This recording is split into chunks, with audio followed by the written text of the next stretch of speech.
All right, here we go. Read aloud, day 37.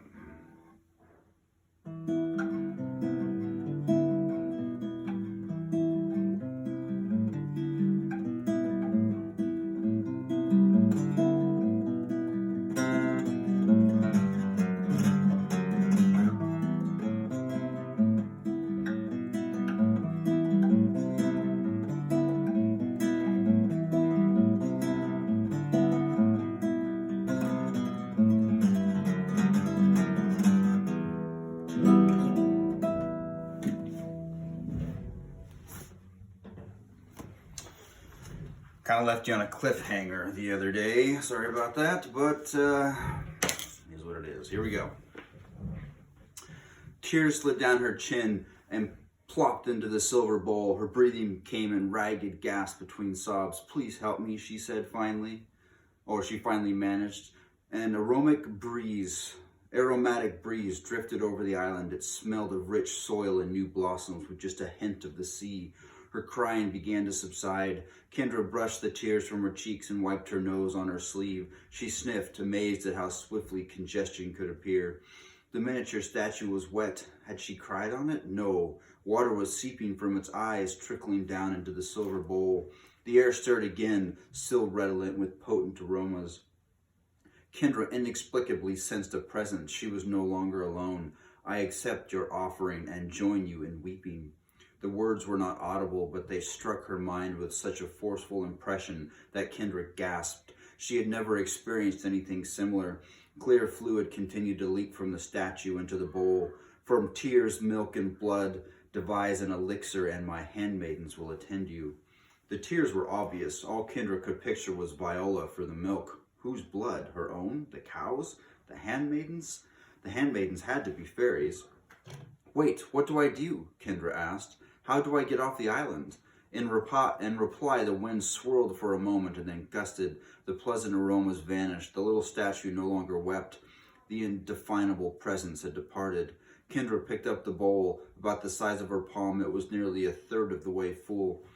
She had hoped the Fairy Queen would resolve the situation for her. Instead, she had apparently shown her a way to resolve the problem herself. The telepathic message felt as precise as spoken words. Her family was still in danger, but the spark of hope was now aflame. How could she get off the island? Rising, Kendra walked to the shore. Unbelievably, the paddle boat was drifting in her direction. It steadily approached until reaching the island. Kendra stepped inside the boat. It pulled away from the shore spontaneously, turned around, and started toward the little white pier. Kendra said nothing. She did not paddle. She was afraid to do anything that might disrupt the effortless progress to the pier. She held the bowl in her lap, careful not to spill a drop, and then she saw a dark figure standing on the pier awaiting her return. A puppet the size of a man, a Mandingo. Her throat constricted with fear. She had worked magic on the island, getting the tears from the statue. That was magic, right? Her protected status was finished, and Mandingo had come to apprehend her. "Can you drop me off someplace else?" she asked. The boat moved steadily forward. What could she do? Even if they dropped her off somewhere else, Mandingo would just follow. The boat was 20 yards from the pier, then 10. She had to protect the contents of the bowl, and she could not let Mandingo haul her away, but how could she stop him? The paddle boat brushed up against the pier, coming to stop alongside it. Mandingo made no move to grab her. He seemed to be waiting for her to disembark. Kendra set the bowl on the pier and stood up, noticing that the boat was being held steadily. When she stepped onto the pier, Mandingo moved forward, but as before, he could not seem to grab her. He stood with both arms half raised, fingers fluttering. Kendra picked up the bowl and walked around the lumberjack. Mandingo followed her along the length of the pier. Why would Muriel have sent Mandingo after her if he could not seize her? Did Muriel know she had communed with the Fairy Queen? If so, the puppet sure moved quickly. His being there was probably precautionary. The problem it posed was severe. Evidently, Kendra had not actually worked magic on the island. She had merely collected an ingredient. But in concocting the elixir the Fairy Queen described and giving it to the fairies, she would certainly be performing magic. The moment her protected status ended, Mandingo would be on her. That was not an option. Kendra set the silver bowl on the steps leading up to the gazebo. Then she turned and confronted Mandingo. The puppet was more than half a head taller than her. I think you work like Hugo. You have no brain, just do what you're told. Is that right, Mandingo? The lumberjack stood still. Kendra tried not to be creeped out. I have a feeling you won't obey me, but it's worth a try. Mandingo, go climb a tree and sit up there forever. Mandingo stood motionless. Kendra walked straight at him. He was trying to lift his arms to grab her, but he was unable to carry out the intention. Standing close to him, she reached out a tentative finger and touched his wooden torso. He did not react, except to continue struggling against whatever force prevented him from seizing her. You can't touch me. I haven't done anything mean or used any magic, but I can touch you. She gently stroked both of his arms just beneath the shoulders. The lumberjack jittered with the effort, trying to grasp her. Want to see my second decisive move of the night, she asked. Mandingo quivered, hooks jingling, but remained powerless to take hold of Kendra. Unconsciously biting her lower lip, she grabbed both of his arms just below the shoulders, unhooked them, and dashed away from the lumberjack. She heard the overgrown puppet chasing after her, and she raced to the edge of the pond and hurled the wooden arms into the water. Something clipped Kendra's shoulder and sent her spinning to the ground. A crushing force pressed against her back, pinning her down. She could hardly breathe. Craning her neck, she saw Mandingo looming over her, using his foot to hold her in place. How could a creature that looked so flimsy be so strong? The spot where he had kicked her stung deep. It would certainly bruise.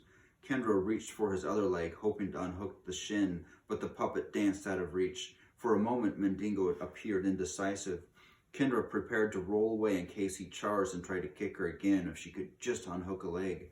Instead, Mandingo hurried onto the pier. Both of his arms were floating on the water. One had almost drifted within reach of the pier. Mandingo crouched, balancing carefully on one foot, and stretched out a leg toward the nearest arm. Just as his toes made contact, a white hand shot out of the water and seized Mandingo by the ankle, yanking him into the pond with a splash. Kendra waited, holding her breath as she watched. The lumberjack did not resurface. She dashed back to the steps and picked up the bowl. Kendra dared not run while holding the tears. Instead, she walked swiftly, careful not to waste any of her precious cargo. She walked across the lawn, through the arch, down the path, and onto the road. Stars continued to fade in the eastern sky. Kendra hurried along the road. She was pretty sure her sheltered status was at an end, but if mischief had to be done, at least it felt worthwhile. She had a feeling it would not be her final mischievous act of the night. Chapter 18, Bahamut. By the time Kendra reached the barn, a pre-dawn gray dominated the eastern horizon. Her journey from the pond had been uneventful. Not a drop had spilled from the silver bowl. She went around the little door Seth had kicked open and ducked inside. The Titanic cow stood munching hay from aloft. Every time Kendra saw Viola, she marveled anew at her enormity. The cow's udder was bloated nearly as badly as the first time they had milked her. Kendra had the tears. Now she needed milk and blood. Since the Fairy Queen had been communicating mentally, Kendra trusted her first impressions. The milk would have to be Viola's, and the blood, her own, the cow's? Probably both to be safe. Maybe both were required, but first the milk. Kendra set the silver bowl in a protected corner and retrieved one of the ladders. She intended to steal only a few squirts. There was no time for a proper milking. Kendra had never tried to collect Viola's milk. She and Seth had simply been relieving pressure from the cow and letting it spill over the floor. There were plenty of barrels, but trying to dump a barrel into a little silver bowl seemed tricky. And considering that she would be sliding down a teat to get the milk out, it seemed like it would be pretty hard to avoid falling in the barrel herself. She located a large pie tin, the kind Dale used to leave milk around the yard. Perfect, small enough to dodge, but big enough to catch all the milk she would need. She positioned the tin under the teat, trying to estimate where the milk would squirt. Kendra climbed the ladder and jumped, embracing the fleshy teat. Milk gushed to the floor. Only a little splashed into the tin. She adjusted the tin, climbed the ladder, and tried again. This time was a direct hit, filling the tin almost to the brim, and she even managed to keep her feet on the landing. Kendra brought the tin over to the silver bowl. She poured milk until the bowl was 3/4 of the way full. Only blood remained. Viola mooed thunderously, apparently upset at having her milk abruptly halted right before it began. You're going to moo louder than that, Kendra muttered under her breath. How much blood would she need? The Fairy Queen had not specified quantities. Kendra threw the closet through the closets, looked for tools. She ended up with a weed digger and another pie tin. Getting enough blood to pour from a pie tin into the bowl would be disgusting, but she was scared that if she tried to put blood from the source directly into the bowl, she would end up spilling everything. Viola, Kendra called, I don't know if you can understand me. I need some of your blood in order to save Fablehaven. This might sting a little, so try to behave. The cow gave no sign of comprehension. Kendra returned to the teat she had been milking. It was the one area not protected by fur, so she figured it would be the best place to harvest some blood. She climbed the ladder only a couple of steps. She wanted to stab the teat low so it would drip. If she'd found a knife, she would try to make a cut. The only thing sharp about the weed digger were the points at the end, so she would have to go with a puncture wound. Up close, as she contemplated stabbing it, the pink teat looked alien. She needed to stab hard. On an animal this big, the skin would be pretty thick, so she told herself it would feel just like a thorn to the enormous cow. But would she want somebody jabbing a thorn into her? The cow would probably get upset. Kendra raised the weed digger, holding the pie tin in her other hand. Sorry, Viola, she yelled, and plunged the weed digger into the spongy flesh. The tool sank almost to the handle, and Viola made a terrified howl, or terrified bellow. The heavy teat swung into Kendra, slamming her off the ladder. She kept hold of the weed digger, wrenching it free of the wound as she fell. The ladder clattered to the floor beside her. Viola sidestepped and tossed her head, bellowing again. The barn shook, and Kendra heard timbers splitting. The roof shuddered, the walls swayed and cracked. Kendra covered her head. Gigantic hooves thumped against the floor, and Viola let out a long, plaintive moo, and then the cow settled down. Kendra looked up. Dust and hay floated down from above. Blood trickled down the teat, already dripping from the tip. Since Viola had calmed down and the blood was flowing freely, Kendra cast aside the pie tin and retrieved the silver bowl. Standing under the teat, she started catching drops of blood. She had toured a cave with her family once, and the sight reminded her of dripping water from a stalactite.